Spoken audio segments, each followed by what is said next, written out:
Halo guys, Assalamualaikum warahmatullahi wabarakatuh. Kembali lagi bersama saya Bobby Herian. Ini saya ingin sedikit menyinggung atau mengomentari pendapat atau statement dari Pak Prabowo Subianto ya, Ketua Menteri Pertahanan kita, sekaligus Ketua DPP Gerindra waktu kemarin wawancara itu guys. Dia mengatakan aksi demo undang-undang Omnibus Law itu dicurigai ditunggangi asing guys gitu. Nah, ini saya merasa berkewajiban ya untuk meluruskan dan untuk mengomentari gitu, karena saya punya pendapat sendiri gitu kan. Nah, gini, sebenarnya saya mau cerita dulu ya. Saya adalah seorang pendukung Pak Prabowo. Jadi waktu Pilpres kemarin saya habis-habisan bagaimana mendukung beliau supaya beliau menangkan Pilpres dengan apa yang saya upayakan guys. Anda bisa cek di Instagram saya bagaimana saya tiap hari itu selalu rajin posting bagaimana mendukung beliau, bahkan saya melakukan hal yang di luar kebiasaan orang gitu. Seperti misalnya saya di Bigo Live itu saya suka bikin semacam usaha promosikan beliau dengan di Bigo itu ya. Saya suka putar musik-musik dangdut yang yang musik-musik yang tentang kampanye Prabowo lah, Prabowo Sandi gitu. Bukan dengan berbagai macam instrumen tracknya gitu kan, semacam treatmentnya gitu. Dan juga di Instagram, di Facebook, saya selalu tiap hari rajin saya gimana supaya beliau ini terpromosikan sehingga beliau bisa memenangkan Pilpres gitu. Meskipun saya tentu tidak dibayar untuk itu. Saya adalah pendukung pendukung termasuk dari die hard gitu, yang memang berjuang keras itu dengan cara saya sendiri, dengan apa yang saya punya, apa yang saya miliki ya, tentu dengan tenaga, waktu, pikiran gitu kan. Saya termasuk orang yang mendukung beliau dan Mas Sandi tentunya. Dan ini bukan terlepas bukan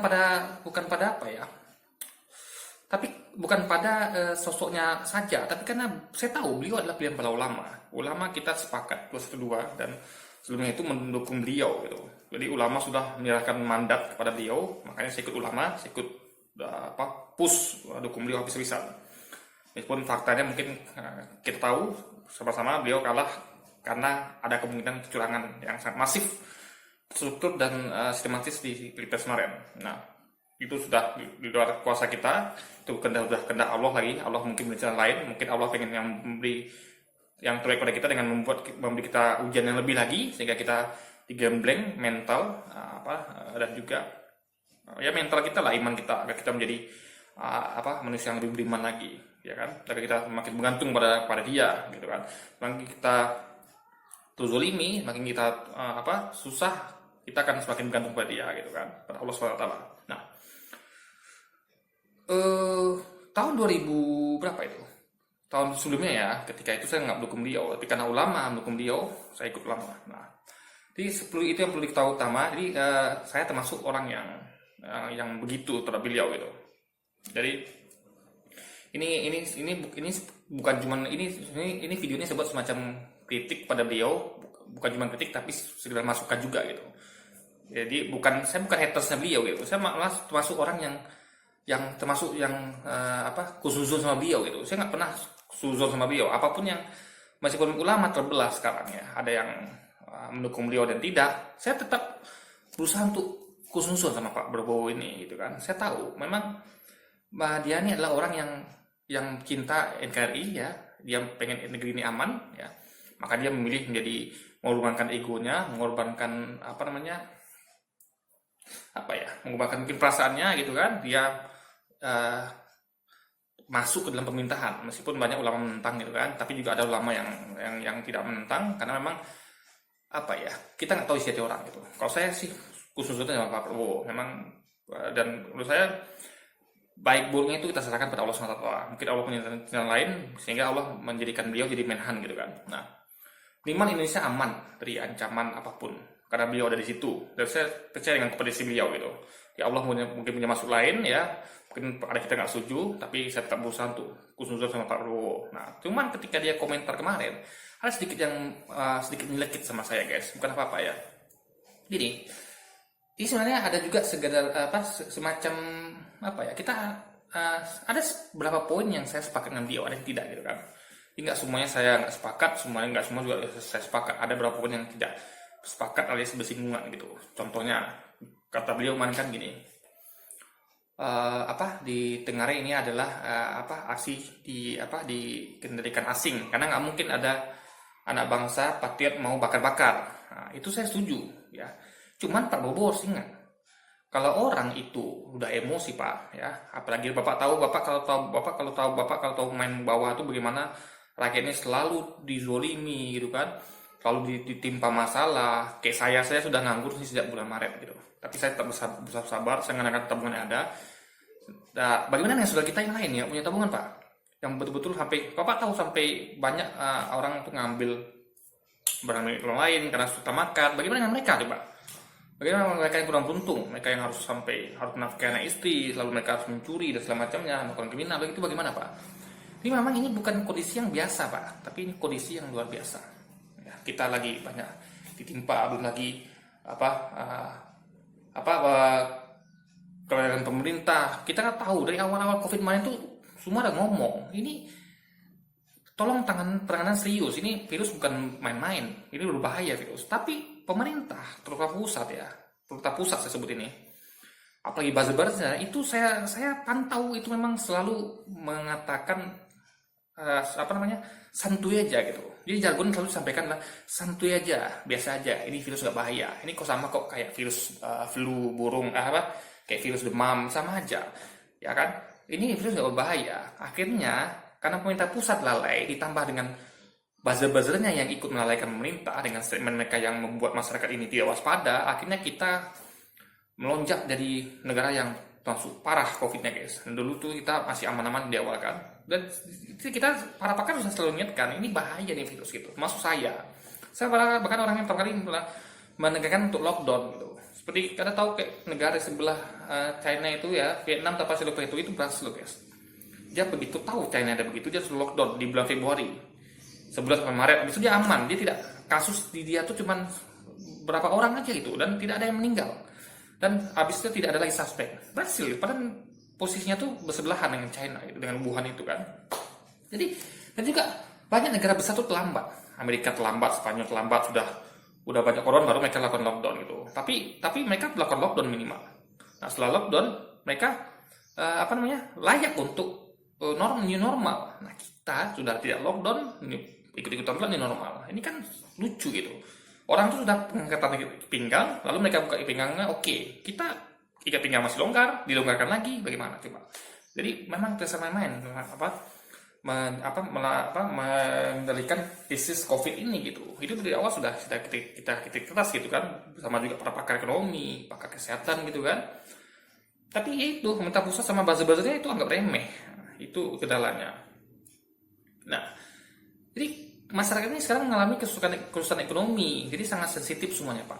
Semuanya sangat sensitif karena mengalami kesulitan ekonomi, sehingga ditambah jadi undang-undang omnibus law ini pun ya, itu kita enggak juga dibilang buta dengan undang-undang ini. Kenapa saya sampaikan? Karena juga kita tahu para pakar juga bicarakan ini. Ya, ada pakar seperti Pak Rizal Ramli, pakar ekonomi, Pak Refli Harun, pakar hukum ya, dan juga pakar-pakar lain, bahkan dari ketua buruh kan. Jadi ini orang-orang yang kompeten yang bahas tentang ini. Kan yang ngomong bukan orang sembarangan, bukan yang ngomong itu bukan Pak Anu, Bu Anu, Emak Anu kan enggak, tapi memang orang-orang yang kompeten dan itu tentu mereka punya kompetensi di bidangnya juga gitu.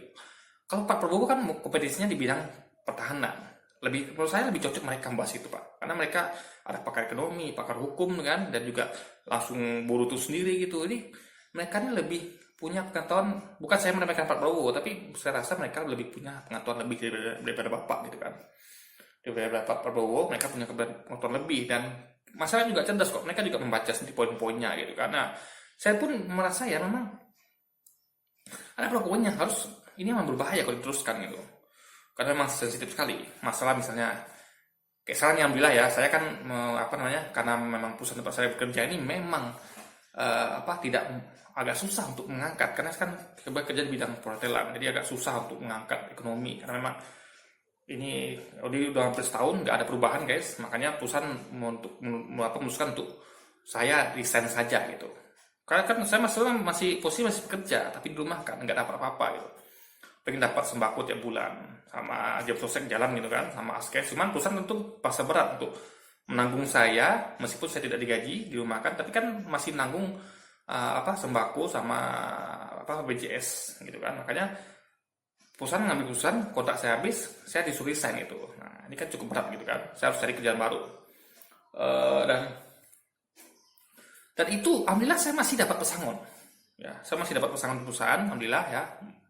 Belum dapat sih, tapi nanti katanya bakal dapat alhamdulillah ya. Dan ini memang dan ini karena tentu ada peraturan gitu. Nah, ada bayangkan dengan undang-undang omnibus law yang baru ini, kita dengar dari para pakar itu katanya nanti ya banyak yang bisa terjadi, kayak misalnya kayak perusahaan ini nanti bisa cari alasan supaya ini kena SP3 biar dipecat gitu kan, biar nggak dapat pesangon, dan banyak lagi yang lain, pensiun nggak dapat segala macamnya. Jadi kemudahan yang saya dapatkan sekarang itu nanti nggak dapat lagi oleh teman-teman kita yang lain ketika undang-undang berlaku gitu ya kan. Sementara kita tahu jangankan masyarakat itu untuk menyisihkan pensiun gitu ya kan, untuk makannya mereka susah, makanya perlu ada aturan perusahaan ini harus memikirkan bukan cuma ketika karyawan bekerja sama dia, tapi juga nanti memikirkan bagaimana masa depan karyawan gitu, sehingga karyawan itu kerjanya enjoy gitu. Karena kan perusahaan itu kan berfungsi bukan hanya untuk menjalankan bisnis dan mencari untung, tapi juga bagaimana mensejahterakan karyawannya gitu kan. Jadi dengan karyawan yang sejahtera, yang punya masa depan cerah sampai ke pensiun dipikirin, itu mereka akan kerja maksimal gitu. Sama kayak ada bekerja PNS, kenapa orang berbondong-bondong masuk PNS itu karena itu mereka mengejar tingkat kesejahteraan lebih tinggi. Jadi mereka pengen juga nanti ketika mereka kerja mereka bisa hidup cukup, dan juga nanti ketika mereka pensiun mereka bisa nikmati pensiun sehingga mereka cukup bekerja di satu tempat saja gitu. Nah kalau perusahaan melakukan itu kan bagus, itu namanya memelihara karyawan-karyawan yang loyal gitu, sehingga karyawan akan merasa betah dan dia akan diperhatikan hingga akhir hayatnya gitu kan. Jadi hubungan perusahaan dan karyawan ini sangat bagus sekali, sehingga nanti komite buruh itu tidak perlu diperlukan lagi karena hubungan sudah sangat harmonis gitu. Karyawan dimanusiakan, bahkan diperhatikan hingga masa tuanya sampai meninggal, dan perusahaan pun tentu akan mendapatkan berkah dan dan tanggung jawab profesional dan serta profesionalitas dari si karyawan gitu guys. Nah itu sangat dicari, bukan dengan sistem kontrak. Coba bayangkan ya, kalau sistem kontrak itu guys, pertama kita bukan negara maju ya, kita sedang berkembang. Negara maju aja kayak Amerika tuh ya, jangan kira mereka maju lah guys. Saya sering lihat video-video ya mengenai orang miskin di sana. Dalam bahasa Inggris sebenarnya poverty in Amerika. Banyak sekali orang miskin di sana yang nggak punya rumah, tidur di tepi jalan, tidur di tenda, tidur di mobil gitu kan. Banyak orang susah di sana gitu. Kalau kita kerja pakai kontrak, itu nggak ada semangat rasa memiliki dari si karyawan terhadap perusahaan ya, karena kerja cuma kontrak gitu. Tidak beda kalau mereka seorang ASN itu ya, itu rasa memilikinya kuat karena mereka merasa memang disitulah mereka bakal selamanya gitu. Mereka diperhatikan itu sampai ke hari tuanya. Maka saya cenderung lebih perusahaan ini lebih memilih untuk yang memanusiakan pekerjaannya gitu, yang untuk jangka panjang gitu kan. Jadi hubungannya akan terjalin sampai akhir hayat kalau perlu gitu kan. Nah, karena kita akan perlu perusahaan ini memang harus survive dalam lingkaran waktu. Memang dia memang didirikan untuk tujuan jangka panjang, bukan jangka pendek. Kecuali memang ada pekerjaan-pekerjaan yang memang jangka pendek kayak kontrak gitu kan, ada memang. Tapi kalau lebih bagus lebih baik kita sistem kerja yang panjang guys, sehingga akan memupuk keharmonisan antara pekerja dan karyawan. Haknya karyawan akan bekerja maksimal dan perusahaan akan mendapatkan benefit dari maksimalnya kerja karyawan tersebut gitu kan. Nah, ini sebenarnya bukannya kita tidak cerdas mengikapi undang-undang omnibus law ini. Nah, cuman masalahnya itu ya. Jadi sekali lagi ya, saya juga membuat video ya mengenai demo-demo itu, tolonglah jangan rusak fasilitas umum gitu kan. Tahan emosi, karena itu kan merugikan kita. Betul kata Prabowo, kita nih rawan jadi domba gitu. Tapi saya nggak setuju kalau dikatakan asing adu domba, nggak setuju saya guys. Kenapa? Karena gini, banyak pihak dalam negeri yang juga mau adu domba kita. Ingat komunis ya, mereka selalu ingin adu domba kita. Kita diadu sama aparat, ya kan? Umat Islam diadu sama aparat. Itu kan bukan orang luar yang ngadu, sesama anak bangsa sendiri guys, ya kan? Jadi mereka ngumpul-ngumpuli gitu kan. Contoh kemarin kayak ada tuh Foto Rizik dibakar, itu kan provokasi namanya, dilakukan oleh kelompok dari PDI itu kan, dari orang-orang apa yang dari orang-orang itulah ibaratnya. Saya kurang tahu juga aman dari mana, saya dengar mungkin dari PDI ya, kita nggak tahu. Dibakar Foto Rizik itu kan provokasi, memancing mengadu domba agar umat Islam marah, ya kan. Umat Islam marah sehingga umat Islam akan apa namanya beraksi dan akhirnya di apa namanya ditangkap oleh aparat. Itu kan politik apa ya, itu kan politik adu domba dilakukan oleh anak bangsa gitu. Jadi sekali Pak Prabowo tuh jangan hanya ngomong ini ditunggangi asing gitu kan. Jangan lupa Pak, ada anak-anak bangsa yang tidak suka dengan persatuan juga gitu. Ya banyak yang berusaha untuk memecah belah, misalnya kayak memprovokasi, kayak ulama kita datang ke bandara dihadang gitu kan. Itu kan namanya bentuk provokasi agar umat marah gitu. Kayak Habib apa kemarin apa Syekh Ali Jaber ditusuk itu kan, itu agar umat marah gitu, sehingga akan memancing akan memprovokasi umat untuk marah gitu. Nah itu kan adu domba namanya Pak. Jadi sekali lagi ya, adu domba itu bukannya asing, tapi dalam diri banyak sekali orang yang suka adu domba gitu antar kita. Dia sengaja memancing emosi, memprovokasi gitu kan. Kalau kita misalnya menuntut, mengkritik undang Omnibus Law itu masih wajar. Itu bukan bentuk provokasi, tapi bentuk karena itu berdampak pada kita gitu loh. Tapi kalau kayak misalnya kayak penusukan Syekh Ali Jaber, lalu pembakaran Habib Rizik Syihab, apa hubungan sama mereka coba? Habib Rizik Syihab itu sudah lama di Mekah, tidak ada ganggu mereka gitu. Ya, tidak ada berdampak langsung. Tapi kalau undang-undang Omnibus Law ini langsung berdampak pada rakyat, pada buruh gitu. Sehingga orang yang berdampak pun akan bersuara tentunya kan. Orang-orang pakar ekonomi, pakar hukum, pakar buruh sendiri gitu. Jadi jangan apalagi sekarang saya dengar Pak Prabowo katanya sengaja tidak banyak ngomong gitu. Nah, tapi sebenarnya gini guys, yang ngomong Pak Prabowo ini ada benar ada salahnya juga gitu. Ada benar ada tidak tepatnya juga. Yang benarnya itu ya jangan mau dia domba betul, tapi jangan juga ngomong asing Pak. Jangan lupa kita juga ada orang-orang dalam yang nggak suka dengan persatuan, maka mereka bikin jargon tuh NKRI harga mati, Pancasila harga mati. Jadi agar orang itu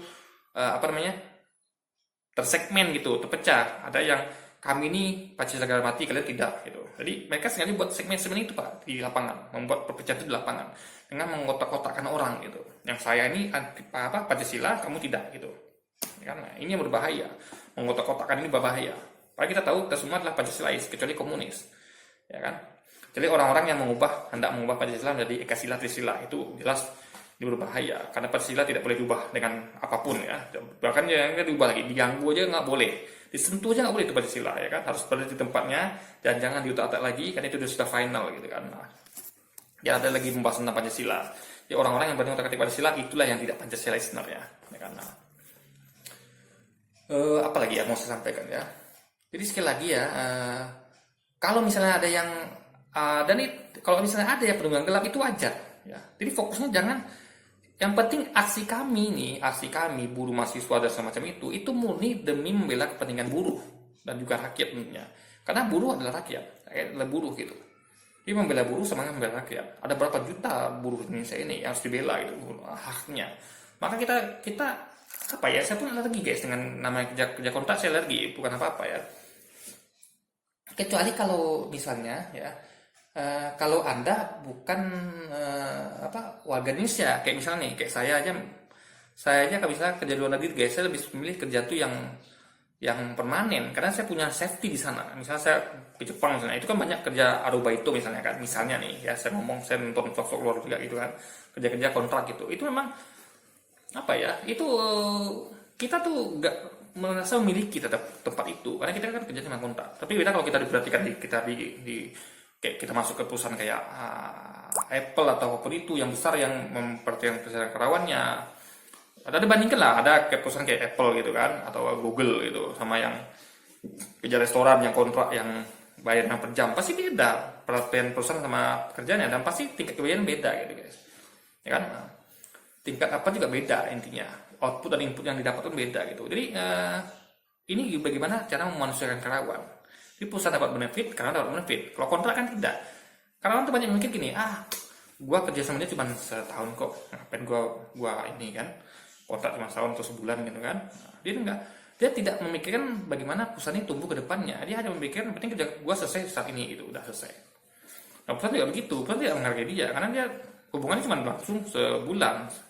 Sama kayak orang misalnya kayak kayak hubungan suami istri atau anak lah misalnya. Kayak kita mau, kalau kita serius sama seorang wanita kan akan kita nikahi, kita siap dengan nikahi dia, kita akan menafkahi dia seumur hidup sampai akhir hayatnya gitu, sampai selama belum cerai gitu kan. Nah, beda kalau kita cuma niat main-main kayak pacaran, kita nggak mau nikahi dia, ya pacaran aja. Gua mau pacaran sama dia paling 3 bulan 2 bulan habis itu sudah. Nah, dia tidak memikirkan bagian, ada tau lah bagian orang pacaran. Orang pacaran tuh guys, saya kasih tahu ya, itu dia tuh mau jor-joran, kesannya mungkin royal itu, tapi hanya sesekali gitu, mungkin sekali makan enak habis itu besok enggak lagi. Nah, beda sama rumah tangga yang istri itu memang harus menjaga istri dan dia harus tight anggaran supaya cukup, bukan untuk saat ini tapi ke depannya gitu, sehingga dia akan berusaha keras untuk bekerja dan untuk menabung, untuk investasi untuk masa depan anak istri nanti gitu. Dan tentu dia akan berusaha lebih giat bekerja untuk istrinya, dan istri itu akan giat untuk membesarkan anak-anak dan merawat suaminya ya gitu. Jadi akan cipta hubungan harmonis antara suami istri, apalagi kalau anak yang sudah daging itu kan berlaku selamanya. Nah, jadi sama kayak perusahaan seperti itu guys, kita menciptakan tuh banyak perusahaan tuh yang, makanya saya pikir ya, perusahaan yang bagus adalah perusahaan yang sustainable, perusahaan yang jangka panjang gitu. Jadi dia tuh harus memanusiakan karyawannya. Nah, itu tidak dapat dengan cara kontrak. Makanya kayak ada perusahaan outsourcing itu jelas sekali menurut saya cukup zolim guys. Anda bayangkan dia mengambil hak pekerja, keringat kita nih, kita kan kerja nih, kalau kita dapat penuh dipotong lagi untuk perusahaan guys. Nah, ini menurut saya kurang manusiawi. Jadi itu namanya kan bukan memangkas birokrasi, itu malah memperpanjang birokrasi. Antaranya saya langsung bekerja dengan perusahaan, langsung deal sama perusahaan, langsung saya jadi karyawan, saya harus lewat pihak lain. Nah, jadi ini kan justru tidak memangkas birokrasi, malah memperpanjang gitu. Nah, dan ini perusahaan tidak suka solusi yang bagus. Karena kita diserang ya, kalau mau produktif itu bukan itu caranya guys. Bukan dengan mempanjang produksi di bidang itu, tapi bikin produksi baru, pabrik gitu. Jadi kita terus berbanyak pabrik, bukan berbanyak perusahaan outsourcing. Nanti kalau begini caranya, banyak pakai kontrak, nanti akan timbul banyak perusahaan outsourcing. Jadi yang kita lakukan ini adalah mempanjang birokrasi dan tidak fokus kepada pembangunan ekonomi. Karena ekonomi itu dibenahi dengan cara membangun infrastruktur seperti pabrik tadi kan, agar orang bisa bekerja. Jadi dan pabrik itu harus sustainable gitu, didirikan tujuan untuk jangka panjang, bukan dengan sistem kontrak yang cuma sebentar. Bagaimana supaya pemilik perusahaan pemodal ini dan manajemennya berpikir bagaimana supaya karyawan ini bisa kita berdayakan sampai akhir hayatnya. Kita akan pakai dia terus sampai dia sampai untuk selama-lamanya, untuk beberapa puluh tahun ke depan gitu. Jadi targetnya adalah perusahaan yang punya visi jangka panjang. Jadi kita butuh perusahaan itu yang bertumbuh, perusahaan yang menjamur, bertumbuh, yang survive, dan tidak perusahaan yang hanya didirikan dalam waktu sebentar, cuma untuk jangka waktu setahun, atau kolaps kan kayak gitu. Jadi perusahaannya harus sustainable, meningkatkan untungnya untuk bertumbuh jangka panjang, sehingga nanti akan pengangguran agak sedikit, karena yang perusahaan bangkrut itu akan tidak mengejar keuntungan sesaat gitu, sehingga kita akan punya banyak perusahaan yang tentunya di masa depan akan banyak menjamur, karena kunci pekerjaan itu adalah usaha. Tidak akan ada suatu pekerjaan tanpa ada usaha, ya kan? Nah, untuk itu kan pengusaha dan perusahaan, pabrik, mulai dari hulu sampai hilir. Nah, lalu Jadi saya nggak setuju ya mengenai memang kalau ini dikatakan asing ya. Kalau ada nunggangi mungkin, tapi ini asing murni dari buruh itu sendiri dan dari para tokoh-tokoh kita. Anda lihat situ banyak tokoh bercampung, situ ada Pak Gatot, ada Pak Refli Harun, pakar ekonomi Jambi dan lain sebagainya, bahkan Rocky Gerung juga ikut, gitu kan, bahkan ulama juga ikut, 212 ikut. Jadi mama ikut, buruh, mahasiswa, pelajar, semua guys. DPR juga ada beberapa sebagian gitu kan, PKS, Demokrat gitu kan. Itu banyak elemen loh. Jadi bagaimana bisa Anda dikatakan ini ditunggangi asing? Ya kan? Aksi ini bukan ditunggangi ya ditunggangi lah. Ini aksi murni gitu. Karena ini aksi murni dari rakyat. Kalau ada asing misalnya, jadi orang-orang bakar itu menurut saya itu adalah orang-orang yang sudah kelepasan, orang-orang yang sudah terlalu emosi, yang sudah masa terlalu beban hidupnya berat gitu, akhirnya mereka melakukan hal itu. Nah, itu saya sayangkan. Makanya sebenarnya gini guys ya, kuncinya adalah daripada mengurus undang-undang Omnibus Law ini, fokuskan dulu masalah pemulihan COVID ini guys. COVID dan pemulihan ekonomi itu penting gitu. Bukan Omnibus Law solusinya tuh. Jadi Anda nggak bisa mengerjakan banyak hal sekaligus. Yang satu belum beres, Anda kerjakan yang lain itu. Ini bagaimana ceritanya coba? Ya kan? Nah, ekonomi aja nggak becus ngurusnya, ya kan? Jadi para pakar ekonomi bisa mengingatkan, tapi masih juga tidak dijalankan. Akhirnya seperti ini. Kita semua sudah meramalkan bakal seperti ini tuh, guys.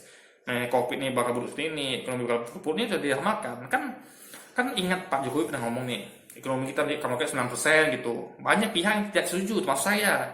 Kalau Bapak cerita begini Pak, ini tidak akan begini ekonomi kita. Dan akhirnya terbukti, semua para pakar itu terbukti, katakan Pak Kwi Kengi, Pak Zalandi itu semua terbukti. Apa yang mereka ramalkan dan takut itu terjadi sekarang. Jadi yang benar siapa? Apa Pak Jokowi atau para pakar kita? Para pakar kita benar guys, gitu. Jadi soalnya beliau ini Pak Jokowi sebenarnya mengakui kesalahannya. Kalau saya ini salah taktik gitu, ya kan? Nah, akui sajalah para pakar itu, karena mereka yang terbukti benar gitu kan. Dan akhirnya sudah melihat kok kebenarannya gitu.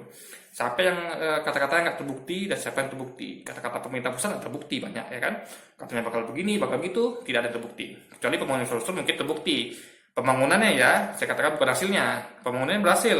Bisa bangun ini itu berhasil, tapi hasilnya mana outputnya gitu. Nah, sekali lagi yang perlu saya ingatkan ya, kita semua waspada yang mau diadu domba, tapi juga tolong jangan keluarkan statement yang menyinggung umat, menyinggung rakyat. Dituduhlah kami ini buruh ini adalah ditunggangi asing gitu kan. Kalau ada penumpang gelap itu wajar, ya dimanapun ada penumpang gelap gitu. Tapi ingat tujuan, jangan sebutkan itu. Kenapa? Karena kan ini kan gimana Pak Prabowo kan punya intel gitu, intel yang ya dia cukup tahu aja gitu siapa yang penumpang gelapnya gitu kan. Tapi jangan arahkan kepada kami atau peserta ASI ini guys, jangan ya. Kalau mereka melakukan itu mungkin karena mereka emosi gitu kan, udah beratnya beban hidup ini, pemerintahnya itu tidak mau mendengarkan aspirasi rakyat. Kemarin juga Mbak Puan terbukti matiin mic gitu kan ketika apalagi ngomong gitu. Jadi namanya memang rakyatnya sudah geram gitu, sudah marah kalau pemerintah gitu, dari dinasihatin berkali-kali nggak mau dengar gitu kan. Yang ada yang penting malah ngurus Pancasila, ada yang penting ngurus khilafah, ada yang penting masalah komunis nggak diurus, malah diurus masalah khilafah, ada penting masalah COVID yang diurus malah undang-undang apa itu, lalu ini lagi penting lagi urus malah omnibus law gitu, ini lebih penting diurus malah undang-undang KPK. Ini kan akhirnya parah guys. KPK pun sekarang makin lemah aja gitu kan. Banyak pegawai yang mengundurkan diri gitu karena mereka kecewa dengan KPK sekarang. Saya termasuk orang yang kecewa dengan KPK sekarang. KPK sekarang saya tidak setuju lagi. KPK dulu tuh sudah tinggal nama gitu kan. KPK yang dulu begitu hebat, yang memberantas korupsi luar biasa, mereka selalu tangkap tangan, mereka beraksi luar biasa. Sekarang sudah diperlemah dengan undang-undang KPK baru, dan juga aksi mereka juga banyak yang tidak brilian lagi sekarang, dan banyak tidak efektif mempan. Jadi tingkat kepercayaan KPK sudah turun jauh gitu. Bahkan karyawannya pun banyak yang sudah keluar. Jadi memang Pak Prabowo itu harusnya memperhatikan hal seperti ini Pak, ya kan? Dan ini ingat Pak ya, betul kalau bilang itu kalau kita merusak fasilitas negara itu akan membuat ricuh gitu. Tapi Bapak harus tahu juga apa gitu. Yaitu dari pemerintah pusat sendiri gitu. Bapak sebagai seorang menteri pertahanan harus konsolidasi dengan pemerintah pusat. Ini kenapa kalian buat gaduh ini? Kalian buat kebijakan ini rakyat gaduh di bawah gitu. Jadi Bapak harus nasihatin itu pemerintah pusat gitu. Jangan buat hal-hal yang bikin gaduh di bawah gitu. Ya kan? Apalagi sampai mengatakan aksi ini didungai asing itu akan sangat mencederai kepercayaan orang kepada Pak Prabowo sendiri gitu kan. Bapak harus tahu ada sebab ada akibat. Mereka begini kenapa Pak? Karena pemerintah pusat sendiri. Kalau pemerintah pusat tidak begini, mereka tidak begini gitu Pak. Kalau pemerintah pusat kemarin dari awal itu fokus mengatasi corona, tidak main-main, buzzer pun tidak ngomong lebay-lebay gitu kan. Ini santuy biasa. Lalu pemerintah memang fokus melaksanakan itu, dan pemerintah memang fokus bangun ekonomi kan, dengan cara kerakyatan, bukan dengan bangun infrastruktur asal-asalan. Akhirnya itu banyak yang mangkrak juga kan, yang nggak terpakai gitu kan. Bangun bandara tapi nggak terpakai sekarang kan karena COVID kan. Itu yang seharusnya dibenerin Pak. Ada sebab akibat. Sebenarnya itu yang harus diperhatikan. Nah, Bapak sebagai orang dalam pemerintahan seharusnya ikut menegur dan menasihati pemerintah gitu. Bukan malah menuduh kami ditunggangi asing gitu kan. Tapi kalau ingatkan saya setuju. Jangan bakar-bakar, jangan rusak itu. Pas umum saya setuju. Itu memang bagus. Ingatkan itu bagus. Karena itu bagaimanapun itu uang rakyat juga gitu kan. Cuman ya kita harus maklum juga karena memang rakyat memang lagi susah. Banyak yang emosi juga gitu kan. Nah, kalau apa lagi yang mau saya sampaikan? Apa lagi ya? Tergesingnya dulu ya. Mengenai, kok saya bisa lupa ya? Kayaknya udah semua, atau mungkin udah semua saya sampaikan nih guys. Oke, mungkin kayaknya sekian dulu video kita kali ini ya. Kayaknya semua udah saya sampaikan di sini. Ya, sekali lagi poin-poinnya sudah saya sampaikan tadi. nggak elok kalau saya ulang-ulang terus gitu kan. Nanti terlalu bertele. Yang penting Anda sudah dapat poinnya ya. Kita tetap khusus sama Pak Prabowo, dan Pak Prabowo saya minta tolong untuk nasihati pemerintah, bantu kita nasihati pemerintah karena Bapak kan orang dalam. Bapak Menteri Pertahanan, dan ingat Pak, saya baru ingat nih. Bapak katakan kan negara itu kan Bapak harus membalanskan antara pertahanan dengan ekonomi. Bagaimana bisa ekonomi ekonomi kita maju, pertahanan kita lemah? Bapak perlu ingat Pak, ekonomi itu ya, ini saya sampaikan ya, belum selesai ya, ini baru saya ingat nih. Ekonomi itu diperlukan untuk pertahanan. Bapak, kalau saya seorang gamer Pak, saya seorang gamer dan saya memang banyak memainkan game-game yang simulasi gitu kan, bagaimana supaya suatu negara kuat. Saya sering memainkan game seperti itu. Jadi itu awalnya itu selalu membangun ekonomi, baru militer itu belakangan. Kenapa? Karena militer butuh sumber daya ekonomi, sumber daya manusia, militer itu semuanya perlu sumber daya Pak. Nggak mungkin militer berdiri tanpa adanya ekonomi, tanpa adanya kesejahteraan rakyat. Orang yang sejahtera, ekonomi bagus, masyarakat bisa menyumbang pendapatan, ya nanti masuk ke anggaran militer. Nah, itu poinnya. Bapak nggak bisa melakukan militer bagus tanpa ekonomi yang bagus. Kalau ekonominya nggak bagus, militernya nggak akan bagus Pak, karena dana Bapak akan terpotong dan tidak akan maksimal gitu. Jadi makanya selalu di game-game itu guys, saya banyak main game-game yang saya hobi, game-game simulasi itu ya. Itu yang pertama kali saya main itu ya, itu selalu membangun ekonomi. Bagaimana saya bisa mendapatkan anggaran untuk militer? Jadi saya memang fokus pertama itu memang ekonomi dulu, ya kan, ekonomi sambil memantau sekitar, apa yang sedang mereka lakukan gitu. Tapi pertama pasti saya lakukan ekonomi dulu. Saya akan berusaha supaya negara saya ini ya dengan militer yang seminimal mungkin gitu. Minimal diletakkan pos-pos penting aja, sekedar untuk menjaga. Ingat, menjaga ya. Itu cukup sudah segitu aja. Saya tinggal ekonomi dulu. Nah, ketika sudah besar ekonominya, baru saya mulai memasukkan lebih besar ke pos pertahanan. Kenapa? Karena pertahanan itu kosnya itu bukan kos yang sekali lump sum gitu guys. Anda keluarkan misalnya $3 juta misalnya, itu di situ banyak apanya, ada biaya perawatan, ada pengendalian tadi, itu dana itu bukan sekali lump sum, udah cukup. Nah, tapi dana itu nggak terpakai semuanya untuk yang baru, dia ada biaya perawatan, ibaratnya kos untuk pertahanan itu ada kos. Semakin besar pertahanan yang kita miliki, semakin banyak tentara kita miliki, semakin banyak pesawat kita miliki, itu kan bukan membuang ya, lebih tepatnya akan mengalokasikan anggaran yang besar untuk membiayai postur militer ini guys gitu. Makanya ya, menurut saya ya, pertahanan itu penting sekali pertahanan. Tapi ekonomi jauh lebih penting, karena ekonomi itulah yang menopang pertahanan. Ya, ekonomi menopang pertahanan. Ya kan? Cuman pertahanan ini maksud saya guys, kita tuh yang pertahanan yang bagus itulah pertahanan yang solid, yang kokoh, yang strict gitu. Gak mesti dengan kekuatan besar, tapi kita bisa betul-betul memaksimalkan yang ada gitu. Ibaratnya contoh ya, saya punya kampung misalnya, kampung saya ini, saya punya budget nih. Kita ngomong masalah kota lah, gak usah kampung atau kota ya, kota lah lebih luas sedikit ya. Saya punya kota nih. Anggap kita punya kota, nah atau negeri lah, sekalian negeri. Nah, misal saya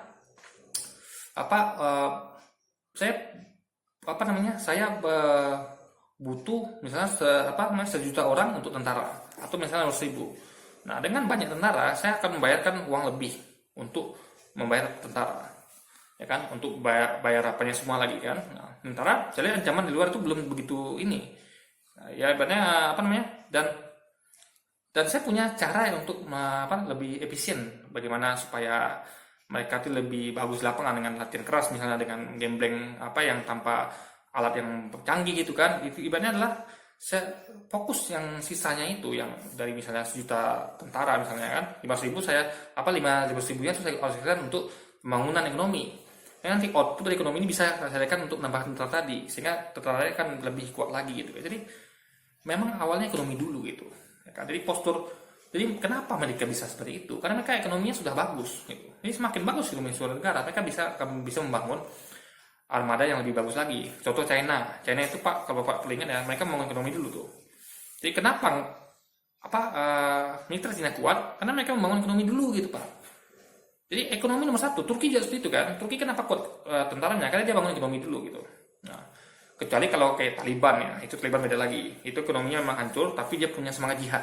Nah, jadi Jadi tentara Taliban itu guys, kenapa dia bisa menang lawan Rusia? Nah itu contoh kasus bagus Pak ya. Bagaimana seorang Taliban ya, tentara Taliban bisa menang lawan Rusia? Bapak tahu ya Rusia itu punya helikopter Apache segala macam. Mereka betul-betul dengan kuda. Mereka tahu taktik perang. Sebenarnya juga dulu waktu kita di Belanda, Bapak tahu bagaimana hebatnya Jenderal Sudirman dan segala macam pahlawan kita dengan bambu runcing. Ya, panglima apa Jenderal apa Wah, Hasanuddin, Pangeran Diponegoro, siapa lagi itu, Imam Bonjol itu bisa musuh penjajah dengan alat kadarnya. Kenapa? Itulah pentingnya Pak. Kita negara muslim terbesar di dunia. Indonesia 80% sampai 90% itu muslim dan kita punya semangat jihad. Dan itu harus dikobarkan terus Pak. Makanya tanamkan. Jadi pertahanan yang baik ya, Bapak saya bukan mengajari Pak ya, tapi sedikit saran pada Pak Prabowo. Kita harus justru menegakkan semangat jihad itu Pak untuk membela negeri. Ya kan, dari ancaman asing maupun asing, ya kan, walaupun perpecahan dari yang dibuat oleh asing maupun anak bangsa, itu dengan semangat jihad Pak, ya kan. Jadi gak ada senjata terkuat itu selain dari senjata dari kekuatan dari Allah SWT, itu melalui jihad. Ya, orang yang jihad itu Pak, ya, yang akan membela bangsa negaranya, dia tidak ada penghabisan dari para pahlawan kita, itu mereka akan mengeluarkan segalanya, bahkan harta, jiwa, tenaga mereka akan kerahkan. Bahkan mereka tidak perlu masuk tentara, mereka hanya seorang ulama, santri rakyat biasa, ya, yang gigih dan mereka tidak gaji tentunya gitu. Jadi bapak akan punya pasukan yang namanya rakyat. Siap mati bela negaranya. Nah itu yang bapak perlukan sekarang. Kami rakyat ini Pak, kalau bapak dukung Islam, bapak bela Islam. Saya tahu bapak pasti bela Islam, karena bapak didukung ulama tentunya. Kalau bapak pasti bela Islam ya, bapak harus memperhatikan pendidikan agama di sini Pak. Ya, bagaimana supaya jiwa-jiwa jihad ini muncul, sehingga ada jiwa patriotik, karena mereka membela negara itu berdasarkan agama, karena agama Islam mengajarkan untuk membela bangsa negara hingga tidak ada penghabisan, karena itu adalah jihad. Maka untuk mau mendekatkan pikiran Allahu Akbar itu untuk membentuk lawan penjajah, ya itulah pikiran jihad. Jadi jangan lupa Pak, Taliban bisa menang lawan Rusia karena mereka punya semangat jihad. Mereka tidak punya apa-apa, mereka kalah jauh di Rusia, tapi mereka bisa mengusir Rusia dari sana. Juga di Vietnam kan, Bapak tahu Vietnam bagaimana? Nah mereka jihadnya lagi gitu Pak. Mereka jihad kepepet gitu kan. Jadi ini adalah kota besar kita lawan dengan semangat jihad tadi. Ya, Bapak harus dukung. Jadi Bapak harus mendukung sebagai Menteri Pertahanan. Bapak harus expand ya. Bagaimana supaya pendidikan agama ditanamkan sejak dini sehingga rakyat Indonesia ini menjadi manusia yang religius, beriman, bertakwa, sehingga mereka siap mempertahankan bangsa negaranya dengan jiwa raganya sampai tidak ada penghabisan. Karena itu adalah jihad yang hukumannya syahid dalam Islam Pak, membela bangsa dan negara. Jadi Bapak punya tentara bukan cuma dari tentara aja Pak, TNI, tapi juga dari rakyat yang siap mati demi bangsa negaranya karena punya iman yang kuat dan ingin berjihad untuk mati syahid membela bangsa dan negaranya Pak. Pak nanti akan melihat bagaimana pasukan Taliban akan di Indonesia gitu kan, karena Taliban kan berjuang untuk mempertahankan negara dari ancaman asing di Rusia Pak. Nah, itu yang perlu Bapak perhatikan. Bapak jangan lupa, Bapak punya kami rakyat yang akan menjadi tentara-tentara Bapak. Kalau Bapak kurang tentara nanti, ya kan, kamilah akan jadi tentara Bapak. Umat Islam inilah yang akan jadi tentara Bapak, yang akan membela Bapak, ya, karena Bapak sebagai Menteri Pertahanan. Dan kami umat Islam Indonesia, ya, itu berkepentingan untuk menjaga tanah tumpah darah kami Indonesia dari ancaman penjajah asing maupun anak negeri yang ingin mencoba bangsa. Dan kami akan siap mengorbankan segala harta, nyawa dan tenaga pikiran untuk demi keberlangsungan negeri ini Pak, dari ancaman musuh-musuh kita. Jadi Bapak bukan cuma punya tentara, Bapak juga punya kami rakyat Indonesia. Makanya kami Bapak harus ingat, Bapak harus perhatikan kami juga. Dengarlah suara kami, ingat membantu kami, ingat pemerintah. Kalau kami juga punya kepentingan, kami juga punya nasib harus kami perjuangkan Pak. Jadi Bapak soalnya berdiri meskipun Bapak bermitra dengan pemerintah, meskipun Bapak bagian pemerintah, Bapak juga ingat kami adalah bagian Bapak juga. Kami juga harus diperhatikan, nasib pekerja, nasib buruh, ya kan, bagaimana yang enaknya kerja di kontrak guys ya. Kontrak tuh sekarang tuh dipakai sekian bulan habis dibuang itu sangat enak sekali. Kita lebih meninggikan makanya kenapa orang tuh berlomba banyak masuk S1 itu guys, karena dijamin seumur hidup gitu. Nah kita ingin perusahaan-perusahaan yang seperti itu, yang hebat, yang kuat, yang bertahan lama gitu ya, memang tujuan jangka panjang, sehingga dia bisa semakin besar perusahaan, dia akan bisa mempekerjakan lebih banyak dan akan lebih banyak lapangan kerja gitu. Jadi dengan adanya perusahaan outsourcing itu bukan memangkas birokrasi, malah memperpanjang birokrasi di bidang yang penting.